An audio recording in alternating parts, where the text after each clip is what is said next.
Praise the Lord, God's morning again. एक और बार दिल की गहराई से धन्यवाद, स्तुति, तारीफ और जय जयकार प्रभु की स्तुति होती रहे। मैंने देखा है कि बीते कई एपिसोड्स में वॉल्यूम का प्रॉब्लम रहा। ये टेक्निकल प्रॉब्लम है, प्रभु सहायता करे, जल्दी एक नया माइक खरीदेंगे और प्रभु इसके लिए द्वार खोले, क्योंकि ये सब चीज़ें छोटी नहीं हैं, काफ़ी एक्सपेंसिव होती हैं।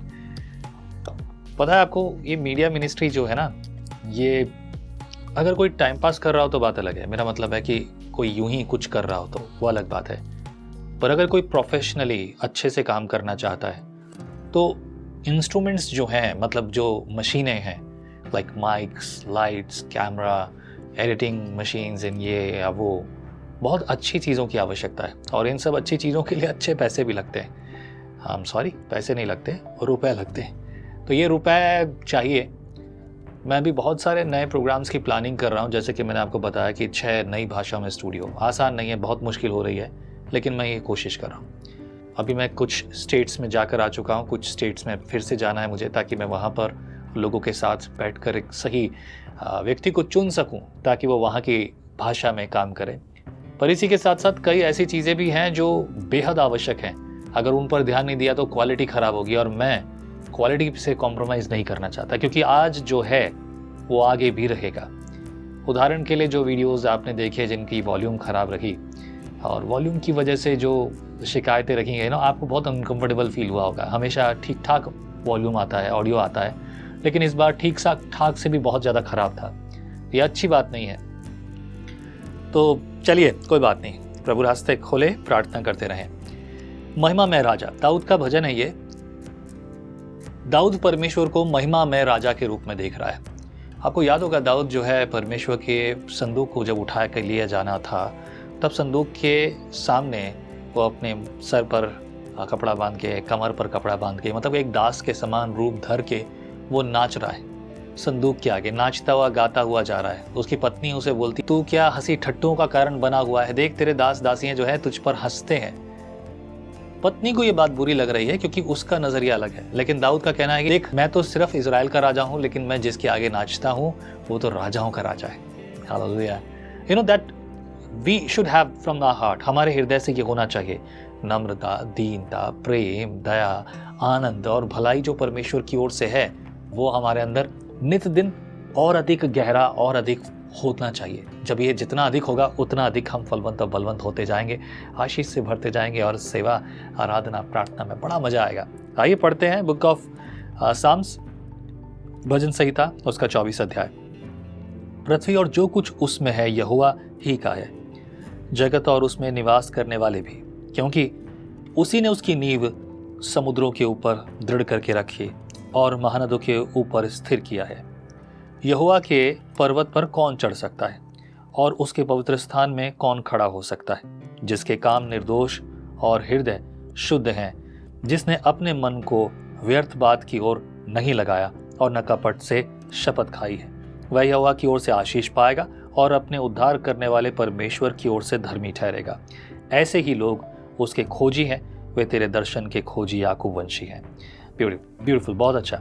अभी याकूब वंशी यानी कि वो खुद की बात भी कर रहा है। यहाँ तो याकूब वंशी बहुत से हो गए। और अभी मैं फिलहाल बाइबल हम जब आज पढ़ते हैं, बाइबल पढ़ने का उद्देश्य क्या है? आप जब मेरे साथ बाइबल पढ़ रहे हैं तो इसका उद्देश्य क्या है? It's very clear. ये ध्यान याद रखिए हमेशा, चाहे जो भी कारण है, बाइबल पढ़ रहे हैं, व्हाट इज टुडेज एप्लीकेशन? आज के समय में ये वचन और ये भाग मेरे लिए क्या संदेश लेकर आता है? आज मैं क्या सीख लूँ? आज मैं किस बात से प्रेरित हो जाऊं? ये है मैसेज।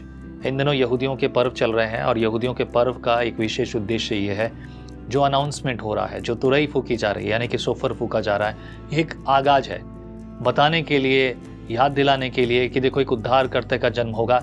बेचारे अभी तक वो उद्धारकर्ता का इंतजार कर रहे हैं, लेकिन हमने उद्धारकर्ता को पा भी लिया, उद्धार भी पा लिया, अब बस स्वर्ग का इंतजार बाकी है। ये आपके और मेरे लिए। But what is the today's application in this place?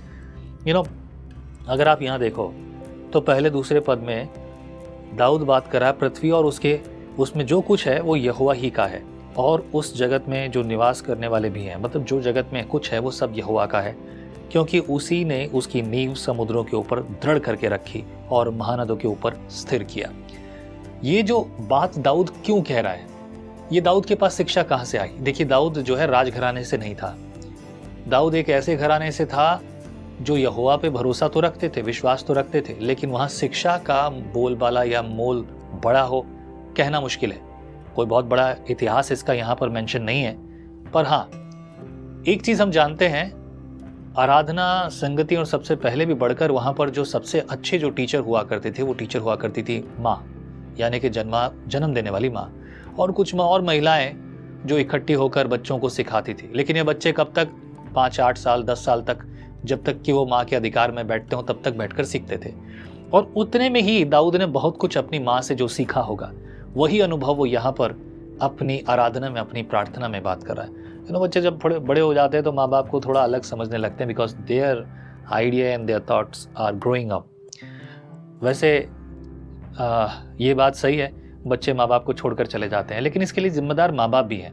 Application के अपार्ट में बात कर रहा हूँ। अगर आपको भी लगता है कि आपके बच्चे जो हैं आपको छोड़कर चले गए हैं, तो मेरे प्रियो, एक चीज़ आपको कर देनी चाहिए थी और करना चाहिए, वो ये है कि आप अपने आप को ऐसा बनाओ कि आपके बच्चे आपके सामने हमेशा आपका आदर सम्मान करें, और आपके ज्ञान और आपकी बुद्धि के कारण वो आपके सामने खड़े होकर हमेशा आपसे सवाल जवाब पूछने वाले हों, आपकी सलाह मांगने वाले हों।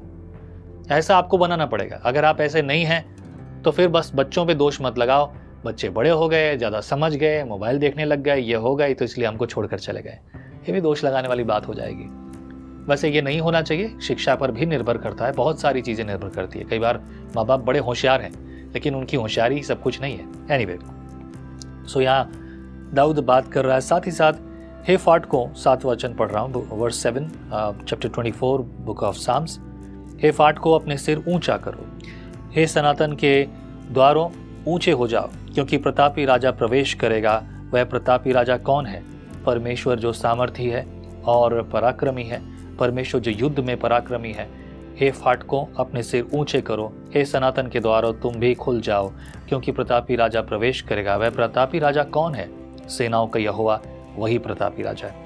मैं बिलीव करता हूँ कि वर्स 7 to 10 जो है ये गीत के बोल हैं। मैंने जैसा पहले भी कहा था कि अगर हमें धुन आती तो हम धुन गाकर भी बताते कि किस प्रकार से गाना है, लेकिन हमें धुन तो मालूम नहीं है। और आई बिलीव बहुत से लोगों, मतलब बहुत ही शायद ही किसी को प्रभु का आत्मा ने प्रेरणा किया हो कि अब धुन पर गीत गाए वो। But this is what exactly from heart of David, Dawood के हृदय से।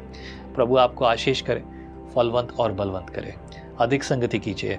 जब भी आप बाइबल पढ़ते हैं तो ये याद रखिए और ये पूछिए, Lord what is today's application of this verse और पैसेज फॉर माई लाइफ। मेरे जीवन के लिए इस भाग का पढ़ने से और ये वचन को पढ़ने से मुझे क्या सीखना है प्रभु, मुझे बता। निश्चय जानो, अगर आपने सच्चाई से संगति की है, you will listen the word of God, voice of God, परमेश्वर की आवाज़ सुनोगे। एक और शब्द इसके लिए इस्तेमाल होता है, रेमा, रेमा ऑफ गॉड, परमेश्वर के मुख से निकली हुई जो है आवाज़। Hallelujah, beautiful, praise the Lord. प्रभु आप सबके साथ हो, फिर से मुलाकात होगी। जय मसीह की। आप कहते हैं एक कप कॉफी मेरा दिन बना देती है, पर आपका मॉर्निंग डिवोशन विजनरी रेडियो और टीवी पर आपकी जिंदगी बना सकता है। हम हमेशा सोचते हैं कि शायद मैं भी बाइबल कॉलेज जाकर बाइबल को अच्छे से सीखता, पर अब आपके लिए है visionary TV, deep Hindi Bible study के लिए।